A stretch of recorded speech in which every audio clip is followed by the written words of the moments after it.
નથી મફતમાં મળતા જેના મૂલ ચૂકવવા પડતા સંતને સંતપણા તો રે એને નથી મફતમાં મળતા. કાશીની બજારે કોઈ વેચાણા સુડીએ ધડ જેના ચડતા કાયા કાપીને હેતરાજવે તોડતા સાધુળા સુડીએ ચડતા સંતને સંતપણા તો રે એને નથી મફતમાં મળતા. કોઈ વસ્તુ મફતમાં મળે એવી છે નહીં જગતની અંદર. ચોપડે જો નામ ચડાવવું હોય તો કાંઈક તમારે ખોવું પડે. તો એવું ખોનાર કોણ છે? આ જગતની અંદર ઘણા સંતો ભક્તો એવા થઈ ગયા, દાનવીરો દાતારો. ખુદ ભગવાન એના આંગણે આવે અને એ ભગવાનને જ્યારે હારી જવું પડે, ભગવાનને એમ થઈ જાય કે હવે આનાથી વધારે હું આની પરીક્ષા નહીં કરી શકું, ત્યારે એનું નામ ચોપડે સડતા. આમ નામ ચોપડે સડતા નથી. આપણે બધા જેને યાદ કરી રહ્યા છીએ એ આજે શેઠ સગાળસા અને ચંગાવતી રાણી બિલખાની અંદર રહેતા. શેઠ સગાળસા ને ચંગાવતી રાણી એને એવા નીમ રાખ્યા, ધર્યા એવા એને નીમ. સાધુ જમાડી એ પછી અમે જમશું આવી કઠણ એને જ્યારે પ્રતિજ્ઞા કરી. ભીષ્મ પિતાએ કઠણ પ્રતિજ્ઞા કરી એટલે એનું નામ ભીષ્મ પિતા પીડા. ભીષણ પ્રતિજ્ઞા લીધી કે હું આજીવન હું નકલ નહીં કરું, આજીવન બાળ બ્રહ્મચારી રહીશ. ત્યારે પોતાના પિતાના માટે થઈ અને તેને આવી પ્રતિજ્ઞા કરી ભીષ્મ પિતાએ. એવી પ્રતિજ્ઞા શેઠ સગાળસા અને ચંગાવતી રાણી બેય નર નારી, જતીને સતી કહેવાય. આવા નર નારી હોય જો એક મતા તો પછી સ્વર્ગમાં થાય સતા. આવી પ્રતિજ્ઞા કરી ઘણા વર્ષ સુધી પોતાના આંગણે સાધુ ન આવે ત્યાં સુધી એને ચેન ન પડે. ગોતવા નીકળે ગામમાં, કોઈ ભૂખો દુખો માણા હોય તો મારા આંગણે જમવા પધારે. ત્રિલોકના નાથને એકવાર એવું વિચાર આવ્યો કે સગાળસા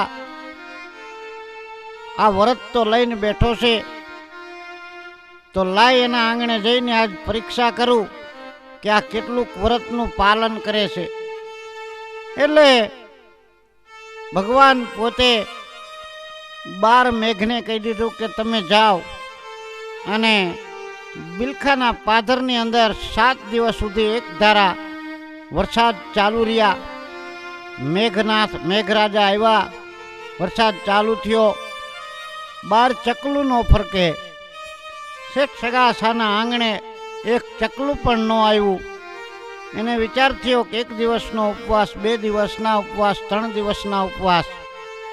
કારણ કે એને નિયમ હતું કે જ્યાં સુધી કોઈ વ્યક્તિને જમાડે નહીં, સાધુને જમાડે નહીં, ભીખા દુખાને જમાડે નહીં, ત્યાં સુધી પોતે અનાજ ખાવું નહીં, આવું નિયમ રાખેલો.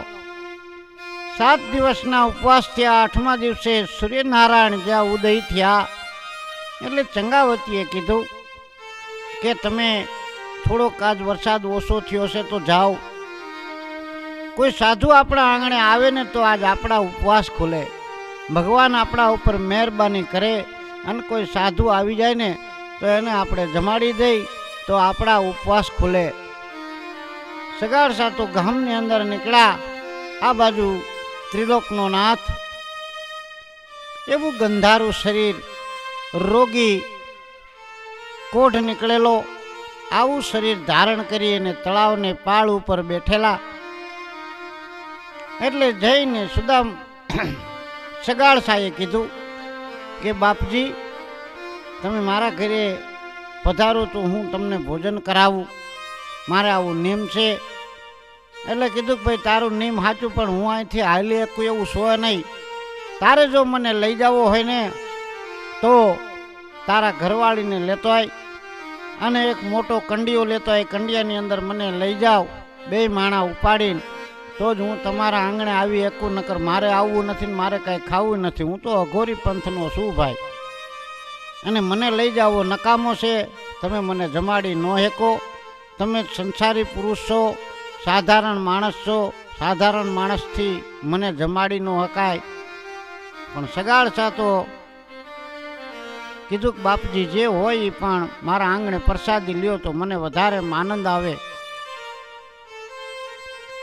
સગાળ ઘીરે ગયા. ઘીરે જઈને પોતાના ધર્મપત્નીને કીધું, દેવી એક સાધુ છે પણ આવી હઠ લઈને બેઠા છે ને આપણા આંગણે જમે, આપણને બહુ રૂડું લાગશે. ભગવાને આપણા ઉપર મહેરબાની કરી છે. બીજું તો કોઈ ગામની અંદર ક્યાંય સંત દેખાતા નથી, કોઈ ભૂખા દુખ્યા માણા દેખાતા નથી. પણ એને એવી શરત રાખી છે કે જો તારી ઘરવાળી આવીને મને કરંડિયામાં લઈ જાય ને તો હું આવું. સંગાવતી કે કાંઈ વાંધો નહીં, ચાલો આપણે બે જાવી. એક કરંડિયો લીધો, જઈ અને તળાવની પાળ ઉપર બાપજીને બે પગે લાગ્યા. બે નરનારી એક મતા, એકબીજાની વાત સમજવા વાળા. આને બેને એક મતા કહેવાય, બાકી એક તો આમ ખેંચે ને એક આમ ખેંચે એને એક મતા ન કહેવાય. એક જણો સાધુને બોલાવીને જમવા લાવે ને બીજો એમ કે કાંઈ જમવાનું નથી, હાલો ઉપડો, તો આને બેને એક મતા ન કહેવાય. એક મતા તો કેને કહેવાય કે જે એના મનની વાત જાણી જાય કે મારા ઘરવાળા આ જ કહેવા માગે છે, અને પતિ હોય પત્નીની વાત સમજી જાય કે મારા ધર્મપત્ની આવું જ કહેવા માગે છે. આ બેને એક મતા કહેવાય. એટલે તરત જ કરંડિયાની અંદર રૂના પોલ મૂક્યા અને સંતના સ્વરૂપમાં જે ભગવાન પધારેલા હતા એને બે માણાએ થઈ અને તેડીને કરંડિયામાં બેસાડ્યા. કરંડિયો ચંગાવતીએ માથે ઉપાડે છે. ચંગાવતીને મનમાં એમ થયું કે ગામના વચ્ચે થઈને નીકળવું એના કરતાં બારોબાર રસ્તો છે ને ત્યાં હાલવું, એટલે કોઈને નડતર રૂપ નહોતા. ભગવાન ઉપરથી બોલ્યા, જો શરમ થતી હોય તો મને આઈને ઉતારી દો, મારે તમારા આંગણે આવવાની કાંઈ જરૂર નથી. મને ખાવા દેવાવાળો ભગવાન ગમે ત્યાંથી દેશે. અને વાત એ સાચી છે, કીડીને કણ અને હાથીને મણ એ ભગવાન જ આપે, આપણે કાંઈ કરી શકવી નહીં. ખવડાવવાવાળા ખવડાવે ને પીવડાવવાવાળા પીવે. પણ જો તમે મનથી એમ કહો કે આ મેં ખવડાવ્યું એટલે એનું કર્મ આપણને લાગવા માંડે, મેં નથી કર્યું તો એનું પણ કર્મ લાગવા માંડે, અને મેં કર્યું છે એમ કહો તોય પણ કર્મ લાગવા માંડે. ભગવાન ઉપર છોડી દો કે આ તો બધું ભગવાન કરાવે છે, તો કર્મ લાગે નહીં. એટલે ચંગાવતીને જ્યાં આવા શબ્દ સાંભળ્યા એટલે તરત જ ગામમાં થઈને હાલવાનું નીકળ્યા. એટલે ગામના બધાએ વાતું કરવા માંડ્યા.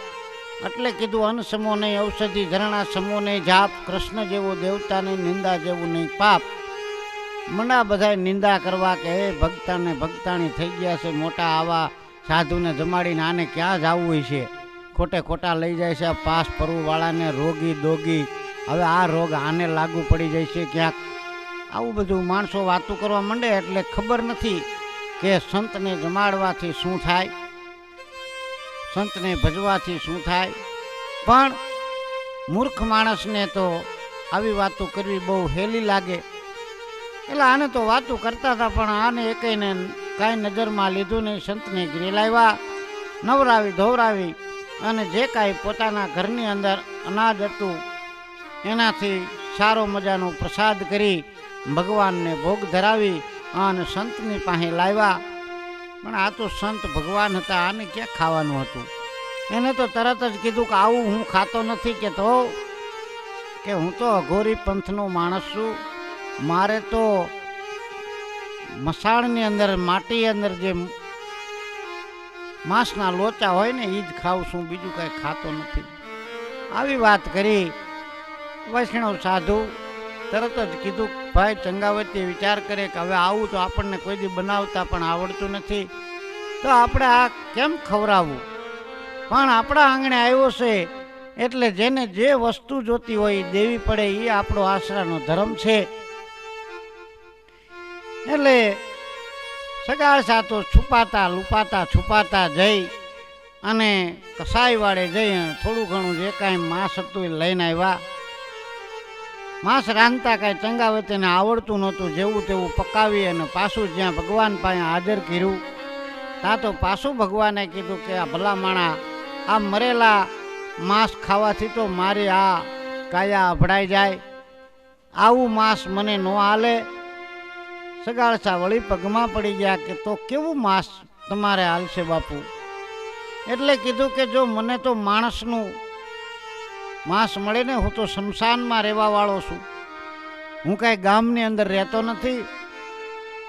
પણ જગતની અંદર કીધું છે ને કે માગ્યું વેચાતું માણસ મળે નહીં. આમ આ કાંઈ વેચાતું તો લેવાય નહીં ભાઈ, કોઈને તો કહેવાય નહીં કે આ અમારા ઘીરે આ સાધુ આવ્યા છે એને માંસ દેવું છે તો તારું શરીર અમને આપી દે, એ તો કોઈને કહેવાય નહીં. એટલે ચંગાવતી અને સગાળસા બે વિચારમાં પડી ગયા કે હવે શું કરવું. એટલે આને વિચાર આવતા પોતાના દીકરો યાદ આવ્યો કે હા આપણો કેલૈયો કેદી કામ આવશે, આપણા કેલૈયો નિશાળે ગયો છે, તો તમે એક કામ કરો, કેલૈયાને ફોલાવીને ઘરે લેતા આવો, આપણા કેલૈયાને આપણે ખાંડી અને આ બાપુને ખવડાવી દે. એટલે બાપુ જાય પછી આપણે ક્યાં કાંઈ કરવું છે, અને આ બાપુ એક રાજી થઈ જાય એટલે આપણે ગતગંગા નાયા કહેવાય. એટલે સગાળસા તો કેલૈયાને બોલાવવા માટે ઘરેથી નીકળ્યા, કારણ કે પોતાના હૃદય ઉપર જે ભાર હતો ને એ ભારના હિસાબે ધીરે ધીરે હાલતા હતા. આ બાજુ ભગવાને વિચાર કર્યો કે આ કેલૈયાને લેવા જાય છે, પણ એની માર હું પહોંચી જાઉં અને બધું ઈશ્વર કરીએ કે આ ઈશ્વરની ગતિ છે. બીજું રૂપ ધારણ કરીએ ને નિશાળે ગયા. નિશાળે જઈને કેલૈયાને બહાર બોલાવી ગઈ, કેલૈયા તારા ઘીરે કોક અઘોરી સંત આવ્યા છે અને તારા બાપુ તને તેડવા આવે છે, તો તું અહીંથી ભાગી જા, નકર એ તારા કટકા કરી અને એ બાપુને ખવડાવી દેશે. પણ આ તો જેનું સંતાન સંસ્કાર હારા મળેલા હોય ને, નાનપણથી જેને સંસ્કાર હારા મળેલા હોય એટલે એ છોકરાની ઉપાધિ કોઈ દી હોય જ નહીં. કારણ કે સંસ્કાર વસ્તુ એવી છે કે એ તમારા જીવનની અંદર એક ફેરે વણાઈ ગયા ને પછી એ ગઈઢો થાય તો એના સંસ્કાર ભૂલે નહીં, કારણ કે એ માવતરમાંથી મળેલા સંસ્કાર હોય તો. બાકી વેસાતા લીધેલા હોય, કોઈ પાસેથી લીધેલા હોય ને એ સંસ્કાર થોડાક દી જ રહે, પછી પાછા બદલી જાય. પણ મા બાપથી અને ઘરેથી જે સંસ્કાર મળેલા હોય ને એ સંસ્કાર કોઈ દી ભૂલાતા નથી. એટલે તરત કીધું કે બાપુ મારાથી ભગાય નહીં, હું સગાળસાનું સંતાન છું, મારા મા બાપ બે ભક્તિના પંથ ઉપર હાલ્યા જાય છે, અને હું જો આવું કપટ કરું અને અહીંથી ભાગી જાઉં. એટલે કેલૈયાએ તરત કીધું કે બાપુ મારાથી ભગાશે નહીં, કારણ હું હવે ઘરે જ જાય સીધો. ભાગું તો મારી હોમ કાલાજે બોરિંગ જ લે નહીં ભાગ, મેરું સરીખા એ ડોલવા લાગે આકાશ આધાર, મેરા મણ માજાનો મૂકે કેલૈયો કોઈ દી સત ના ચૂકે. સત્યનો રસ્તો મળ્યો છે. આજ મારા આંગણે સંત પધાર્યા છે, અને જો આવો ટાણું હું જવા દઉં, નાળા તો ઘણાય મળે, પૈસા તો ઘણા મળે, પણ ટાણા કોઈ દી મળતા નથી. આવું રૂડું ટાણું આજ હું સમયને વિસરી જાઉં તો બાપુ નકામું. પોતાના સાહેબને કીધું કે સાહેબ આજ મારા ઘરે એક સંત પધાર્યા છે, એને કામમાં આવી જાય આ શરીર તો એનાથી રૂડું છું, તો માટે હું ઘરે જાઉં છું. આ બાજુ ભગવાને વિચાર કર્યો કે આ એનું સંતાન માનશે નહીં. ભગવાન પણ ટાઢા પડી ગયા અને અહીંયાથી અલા ભગવાનને હરાવી દે આવા સંતાનો સંસ્કાર આપેલા હતા. એ જ્યાં વાત કરે છે ત્યાં સગાળસા આવી ગયા. સગાળસા કે બેટા હાલો બાપુ હું ઘરે જ આવતો હતો. હે કે હા ઘરે જ આવતો હતો કે હા, મને મનની અંદર હુજી આવ્યું કે લાય હું ઘરે જાઉં. સગાળસા તો પોતે ચેલૈયાના માથે હાથ ફેરવતા ફેરવતા ઠેઠ ઘર લગી લઈ આવ્યા. આ બાજુ સતી ચંગાવતી અને રણચંડી બનેલા, કારણ કે કતલ કરવું એ કાંઈ જેવા તેવાનું કામ નથી. આ બાજુ ચેલૈયાને લઈને આવીને નવરાવી ધોવરાવીને કંકુનો ચાંદલો કરી અને જગદંબા જેમ હાથમાં તલવાર લે એમ ચંગાવતીએ હાથમાં તલવાર લઈ અને ચેલૈયાના બે પગ પકડી અને મસ્તકને કાપી નાખ્યું. પછી તો શરીર હતા હાથ પગના કેટકા કર્યા છે. જે રાંધતા આવડતું હતું એવું પાછું રાંધું બનાવ્યું છે, પણ જે ચેલૈયાનું મસ્તક હતું ને એને લઈ અને સિક્કામાં મૂકી દીધું કે આ સંત જાય પછી હું આને નિરાંતે દર્શન કરું, નિરાંતે હું આનું મોઢું જોઉં. આમ જ્યાં ચેલૈયાને ખાંડીને પાછો જ્યાં ભગવાન પાસે લઈને આવ્યા, ત્યાં તો ભગવાને પાછું કીધું કે એ મૂર્ખાવ, આ તમે નકરું હાડ ચામડું જે હતું એ મને ખવડાવવા માગો છો? આ મળમૂત્રથી ભરેલું શરીર હતું એ તમે મને ખવડાવવા માગો છો? હું આવું નથી ખાતો, હું તમને ના પાડું છું કે મારે તો. પણ પ્રભુ હવે શું જોઈએ, આ તો છોકરો હતો એ ખાંડીને તમને દીધો છે, બાપુજી હવે તમે જમી લ્યો. એ કે નહીં નહીં, આવું ન ખવાય. કેમ? મારે તો એનું મગજ જે માથું હોય ને એને તો તમે સિક્કે સડાવી દીધું છે. એ માથાને તમે ખાંડણિયાની અંદર નાખો અને બે માણા ગીત ગાતા જાઓ અને પછી મને નરમ નરમ રાંધીને, મારે મોઢામાં દાંત નથી, એ પોચું પોચું હોય ને એ જ મારે ખવાય, બીજું હું ખાઈ ન શકું.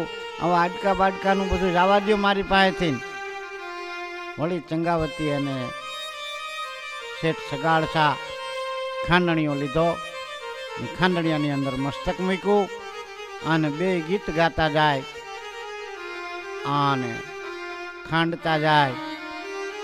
ખાંડી ખૂંદી કમ્પ્લેટ કરી અને પાછો ભગવાન પાસે પ્રસાદ લાવ્યો. એટલે ભગવાને પાછો સેલી ફેરે, કારણ કે હવે બીજો કોઈ રસ્તો હતો નહીં. હવે આને વિચાર કર્યો કે હવે બીજો કયો રસ્તો કાઢું કે હું આના ઘરે જમવું નહીં, કારણ કે હવે તેને જે કરવાનું હતું એ બધું કરી દીધું. મેં જેમ કહેતો ગયો એમ કરતા ગયા. માણસ ઠેઠ લગી પગી જાય પછી તો કરવું જ પડે ને. હવે ખાવું કેમ? એટલે કીધું કે ભલામણા તમારે બીજું સંતાન છે ખરું? ત્યારે બે માણા હાથ જોડીને ઉભા રહ્યા અને કીધું કે બાપુજી અમારે એક જ કેલૈયો કુંવર હતો અને એને અમે ખાંડી અને તમારા આગળ હાજર કર્યો છે, હવે કાંઈ સંતાન છે નહીં. એટલે ભગવાને કીધું કે તો હવે મારે ખવાય છે નહીં. કે કેમ? કે હું વાંજિયાના ઘરનું ખાતો નથી, તમે બે વાંજિયા થઈ ગયા છો અને મારા ભેગો કોઈ નાનો છોકરો ખાવા ન બેવે ત્યાં સુધી હું ખાતો નથી, આવો મારો નિયમ છે. એટલી જ્યાં વાત કરી આ તો સતી નારી કહેવાય. ભગવાનને હરાવી દે એ સતી નારી હાથમાં કટાર લઈને ઊભી થઈ ગઈ કે બાપજી હવે તમારે ખાવું પડશે, કારણ કે મારા પેટની અંદર 5 માસનું બાળક છે અને મને ખબર છે કે 5 માણસને બાળક જેવું જીવતું હોય અને એને હું તમારા ભેગી જમવા બેહારશું. જ્યારે આ કટારી મારા પેટની અંદર મારીને હમણાં તમને હું બાળક હાજર કરી દઉં અને હવે તમે જમ્યા વગર અહીંથી ઊભા થતા નહીં બાપુ. એ જે આ કટારી હાથમાં લીધી, ધરતી ધણધણવા માંડી. આકાશમાંથી 33 કરોડ દેવતાએ વિચાર કર્યો કે જો આ સતીનારાયણની લોહી આ ધરતી ઉપર પડી જાય છે ને તો આ ધરતી અત્યારે ફાટીને રસદ તાળ વહી જાય છે. માટે 33 કરોડ દેવતા અને ભગવાને ખુદ વિચાર કર્યો કે હવે આ જગદંબાને પાછી વાળવી પડશે. તરત પોતાના અસલ સ્વરૂપની અંદર આવી શંખ ચક્રને ગદા પદ્મ ધારણ કરી અને ભગવાન નારાયણે કીધું કે ભાઈ હું તારી પરીક્ષા કરવા આવ્યો હતો, માગી લે, તું માગી લે. આ બાજુ જોયું તો કેલૈયાને પ્રેમથી જીવતો કરી નાખ્યો છે. બે માણા પગમાં પડી ગયા છે, કેલૈયો પણ પગે લાગ્યો છે અને સગાડસાએ કીધું કે બાપજી આ પરીક્ષા કરી પણ હવે કળજુગ આવે છે, હવે આવી કોઈની પરીક્ષા કરતા નહીં, કારણ કે નકર કોઈ સંતોને જમાડશે નહીં, સંત ઉપર કોઈ વિશ્વાસ નહીં કરે. બાપજી મારું તો ઠીક છે કે તમે લાજ રાખો છો અને લાજ ભગવાન જ રાખે, બીજા કોઈ રાખી ન હોય કહો. અને ભગવાન કયા સ્વરૂપમાં આપણા આંગણે આવે છે એ કોઈને ખબર હોતી નથી. તો આવી જગતમાં અને આવું આપણું આ ગુજરાત, આ ભારત દેશની અંદર આવા રત્નો પાક્યા હોય એટલે કહેવાય છે કે એક નર નારી જો હોય એક મતા તો સ્વર્ગમાં થાય છતાં. એટલે આપણે શેઠ સગાડશા અને ચંગાવતી રાણીને આજે પણ બિલખાની અંદર દર્શન કરવા જાય છે. તો કોઈક દિવસ જ્યારે જાઓ ત્યારે બિલખાની અંદર આજે પણ ત્યાં ખાંડણીઓ અને જે ખાંડવા માટેનું થઈને રાખે ખાંડણીઓ એ રાખેલો છે, એના દર્શન કરજો પ્રેમથી.